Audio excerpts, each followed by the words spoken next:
So in this video, I'll be teaching you on how to recommend someone on LinkedIn.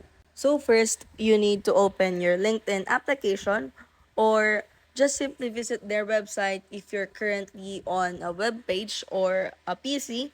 But in this case, I will teach you on how to do it in mobile phone. So after that, once you access your account on LinkedIn, you will see this page and just search up for the name of you wanted to recommend. But in this case, I will just click this one. So for example, I wanted to recommend this person. So we just have to click on the three dots beside the message button.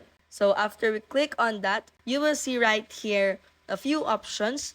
And as you can see beside the text logo, which is the recommend, just click on that one and you should answer the text fields as well as the drop down menu for you to able to click send. So that's how you recommend someone on LinkedIn. If you find this video helpful, don't forget to smash that like button and subscribe so you never miss a new video.